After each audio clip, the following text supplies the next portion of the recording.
Bad Vice, 30 de junho de 1934, 6h47 da manhã. A porta do quarto 7 do Hotel Hanselbauer é arrancada dos gonzos com um chute único.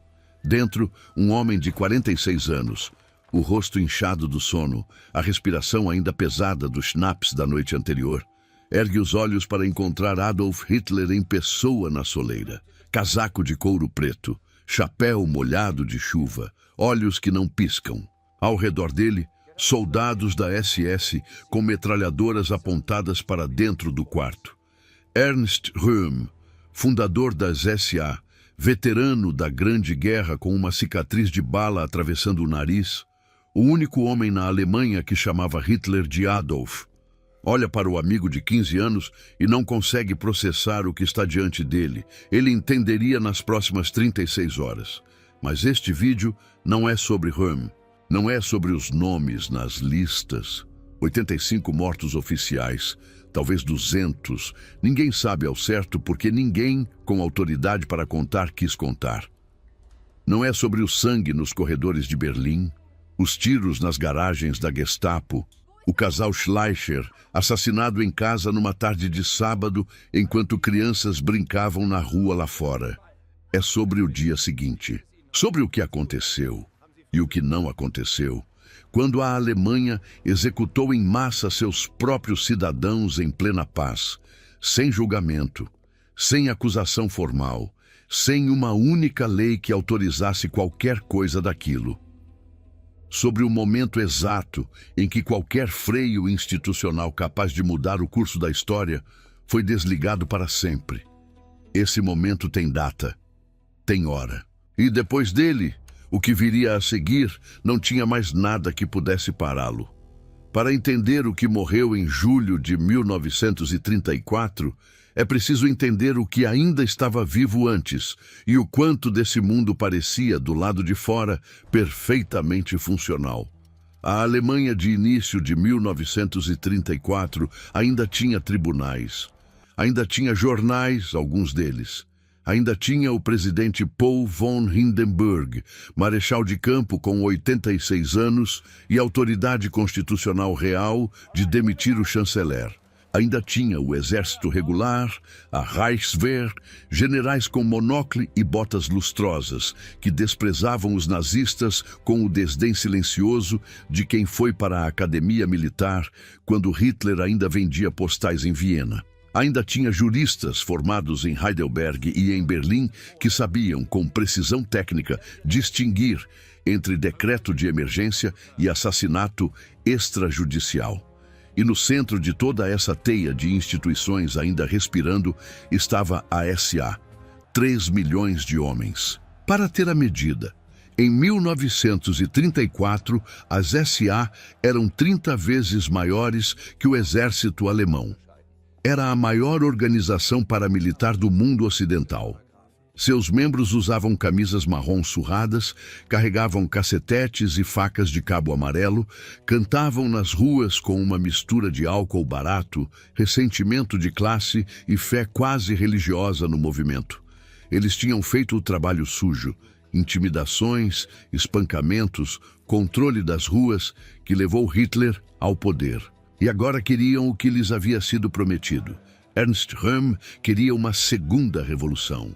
Não era retórica de discurso.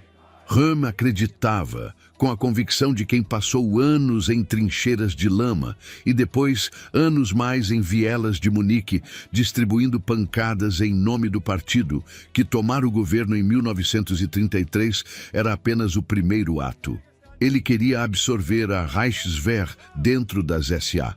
Transformar seus 3 milhões em o exército oficial da Alemanha com ele no comando. Queria redistribuição de terras. Queria punir os aristocratas e industriais que, na sua análise, continuavam controlando a economia por baixo da fachada nazista. Nos corredores do poder em Berlim, esse discurso circulava com crescente alarme. Não por convicção ideológica, por cálculo de sobrevivência. Os generais deixaram claro a Hitler, através de canais que não deixam rastro documental. Ou as SA eram domesticadas, ou o exército não garantia lealdade quando Hindenburg morresse. E Hindenburg estava morrendo, com os pulmões cedendo ao calor de um verão que ele não veria terminar. A sucessão presidencial era a peça central do tabuleiro. Hitler precisava dos generais para se tornar presidente. Os generais precisavam de Hitler para manter o controle político. Röhm era o obstáculo entre os dois, e não sabia que o jogo havia mudado em torno dele enquanto ele nadava no lago Tegernsee. No início de junho, os dois se encontraram por 5 horas. No fim, Röhm concordou em colocar toda a SA de férias por julho inteiro. Foi para Bad Wiessee convicto de que estava demonstrando boa-fé. Não percebeu que estava se isolando voluntariamente do único recurso que poderia protegê-lo. 3 milhões de homens armados espalhados pela Alemanha. A máquina em Berlim já estava em movimento. A operação tinha um nome: Unternehmen Kolibri. Operação Beija-Flor. Foi escolhido como senha de rádio, não como metáfora. Mas há algo de involuntariamente preciso nele. A velocidade, o silêncio, o movimento que parece impossível para algo tão letal. Na noite de 29 para 30 de junho, unidades da SS em toda a Alemanha receberam envelopes. Dentro, listas de nomes com endereços. Não eram ordens de prisão, não havia formulário, não havia carimbo do tribunal, não havia menção a artigo de lei. Eram ordens de execução. As listas tinham sido compiladas por Himmler e Heydrich ao longo de semanas. Algumas entradas eram líderes das SA, outras eram inimigos pessoais de Göring, velhas contas de poder que a operação tornava conveniente liquidar. O ex-chanceler Kurt von Schleicher estava na lista. O ex-ministro Gregor Strasser estava na lista. Um padre católico chamado Erich Klausener, que liderava o maior movimento de leigos católicos da Alemanha, estava na lista. Willy Schmid também estava na lista. Willy Schmid era crítico musical do Münchner Neueste Nachrichten. Tocava violoncelo. Não tinha qualquer envolvimento político documentado. A SS foi à sua casa porque havia outro homem chamado Wilhelm Schmid, que era funcionário menor das SA em Munique. Os agentes não verificaram. Não havia protocolo que exigisse verificação. Não havia protocolo nenhum. Willy Schmid foi levado enquanto tocava para sua família numa tarde de domingo. Seu corpo foi devolvido à viúva dias depois, sem explicação, com ordens expressas de não abrir o caixão. Hitler aterrissou em Munique às 4h30 da manhã de 30 de junho. Não delegou. Foi pessoalmente a Bad Wiessee. Testemunhas descrevem que ele entrou no quarto de Röhm, ele mesmo, gritando acusações enquanto a SS aguardava na soleira. Röhm foi levado à prisão de Stadelheim, em Munique. Em Berlim, Göring coordenava execuções em tempo real no seu escritório no Ministério do Interior. Os nomes chegavam por telefone. Ele aprovava. Os agentes saíam. Era uma tarde de sábado comum em Berlim. Crianças nas calçadas, o cheiro de tijolos aquecidos pelo sol de junho, vendedores de jornais nos quiosques. Dentro dos pátios internos da Gestapo, homens eram fuzilados contra paredes de concreto. Schleicher abriu a própria porta quando os agentes tocaram. 2 tiros no peito. Quando sua esposa correu em direção a ele, foi atingida também. Era a única mulher na lista. Ou na lista paralela que ninguém nunca viu completa. Tinha 43 anos. Strasser foi preso e levado a uma cela na Gestapo. Os agentes atiraram através da janela da cela. Ele não morreu imediatamente. Levou aproximadamente 1 hora para sangrar até a morte no chão de concreto. Nenhum médico foi chamado. Em Bad Wiessee, na tarde do dia 30, um oficial da SS entrou na cela de Röhm e colocou uma pistola sobre a mesa de madeira áspera. Uma Browning. 2 projéteis. A mensagem era implícita. O Führer lhe concedia a honra de se matar. Röhm olhou para a pistola, depois disse: "Se Adolf quer que eu morra, que venha ele mesmo me matar." 10 minutos depois, 2 oficiais da SS entraram e atiraram 2 vezes. Quando a operação terminou, em Berlim, Munique, Breslau, Hamburgo e em cidades menores, cujos nomes não aparecem nos relatórios, o número oficial de mortos era 77. Historiadores posteriores documentariam pelo menos 85. Estimativas conservadoras chegam a 150. Algumas chegam a 200. O número real nunca foi apurado, porque ninguém com autoridade para apurar quis fazê-lo. Aqui é onde a maioria dos relatos para. Os mortos, os nomes famosos, a crueldade de Hitler com seu antigo amigo. Mas o que torna a noite dos longos punhais algo além de uma purga interna, o que a torna o momento de virada real da história alemã, é o que aconteceu nas 72 horas seguintes.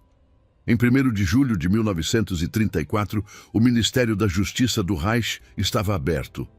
Funcionários chegaram às 8 da manhã como sempre. Processos foram movimentados. Despachos foram assinados.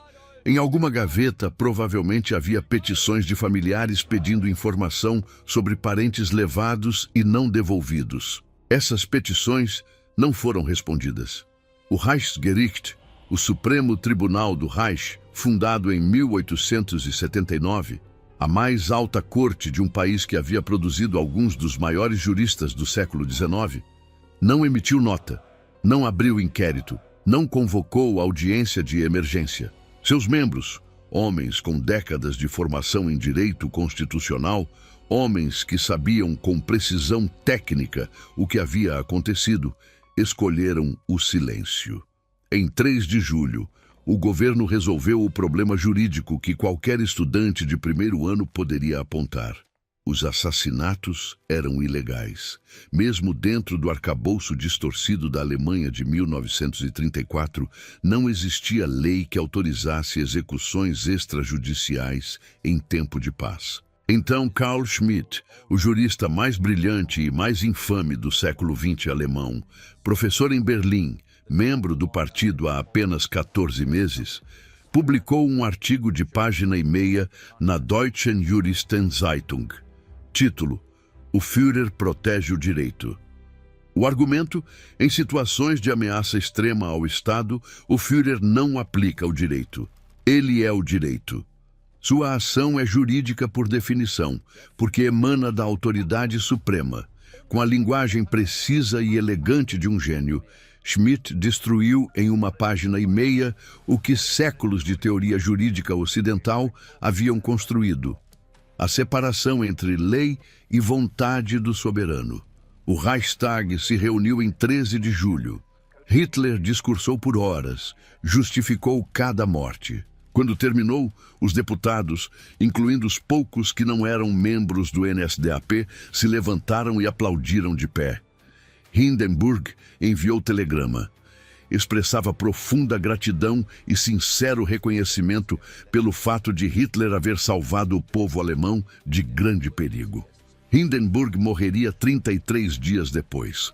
Hitler assumiria a presidência por decreto, fundindo os cargos de chanceler e presidente em um título novo: Führer und Reichskanzler. Os generais da Reichswehr, honrando o acordo implícito selado sobre o corpo ainda quente de Röhm, ordenariam a seus soldados que jurassem lealdade pessoal a Hitler, não à Constituição, não à nação, a Hitler. No dia seguinte ao funeral de Hindenburg, Franz von Papen, vice-chanceler, um dos arquitetos da operação que trouxe Hitler ao poder com a convicção de que ele seria controlável, sobreviveu à lista por motivos que nenhum historiador explicou com certeza. Sua secretária foi morta. Seu assistente foi morto. Ele ficou em prisão domiciliar por 72 horas.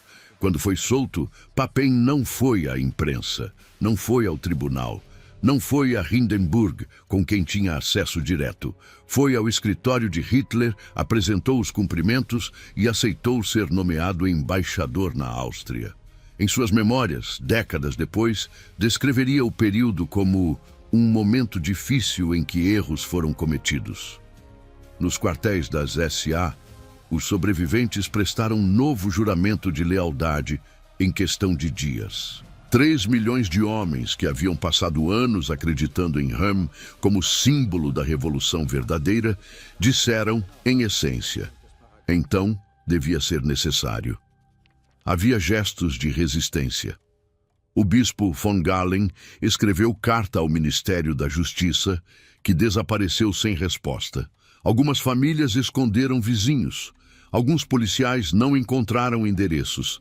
A história os preservou em notas de rodapé precisamente porque não mudaram nada. O heroísmo que não tem escala suficiente para alterar o curso dos eventos é o tipo mais comum e o menos lembrado. A Noite dos Longos Punhais matou entre 85 e 200 pessoas. A Segunda Guerra Mundial mataria entre 70 e 85 milhões. Não existe linha causal direta entre os dois números. A história é mais complicada do que isso. Mas é possível identificar com precisão o que foi destruído em julho de 1934, que, se tivesse sobrevivido, criaria resistência ao que veio depois. A primeira coisa que morreu foi a possibilidade de oposição interna ao regime. Antes de julho, havia forças dentro da estrutura de poder alemã, generais, juristas, industriais, conservadores, que mantinham relação transacional com Hitler. Apoiavam-no na medida em que ele fosse útil. Havia a suposição implícita de que, se fosse longe demais, eles poderiam freá-lo. A Noite dos Longos Punhais demonstrou, com a clareza de um experimento controlado, que essa suposição era falsa. Hitler havia executado pessoas sem lei, sem julgamento, sem consequência. E eles tinham aplaudido. Depois de aplaudir, era impossível objetar. Seria admitir cumplicidade naquilo que validaram. A segunda coisa que morreu foi a independência do judiciário. O artigo de Schmitt criou precedente intelectual que se disseminou rapidamente. Em 1936, o próprio Schmitt cunharia a formulação definitiva. O Führer protege o direito, o Führer cria o direito, o Führer é o direito. Tribunais alemães começariam a incorporar essa lógica nas sentenças. A lei tornara-se uma função da vontade de um homem. A terceira consequência é a que parece mais distante, mas é a mais pesada. A Operação Beija-Flor foi o laboratório operacional do que viria depois. Não em escala, isso é óbvio, mas em mecânica. Foi em julho de 1934 que Himmler e Heydrich testaram pela primeira vez, em escala nacional, a logística de assassinatos coordenados, listas centralizadas, comunicação por senha de rádio, unidades descentralizadas com ordens autônomas de execução, cobertura jurídica retroativa. As mesmas ferramentas, refinadas, expandidas, industrializadas, seriam acionadas a partir de 1941. E a quarta consequência, a mais silenciosa. O mundo democrático olhou, avaliou e escolheu não intervir. O New York Times publicou cobertura extensa, com editoriais que, com alguma cautela, consideravam que Hitler havia restaurado a ordem após uma tentativa de golpe. A narrativa oficial de Röhm como conspirador foi absorvida pela imprensa internacional sem resistência significativa. 10 anos depois, quando os soldados aliados abriram os portões dos campos, alguns dos mesmos editores teriam dificuldade em explicar por que a magnitude parecia surpresa. Existe um padrão que se repete ao longo de toda a história das democracias que colapsaram. Elas não caem com um golpe espetacular.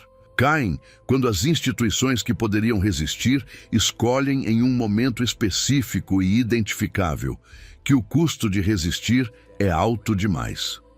Julho de 1934 é esse momento na Alemanha. Mas a Alemanha não é a única a ter esse momento.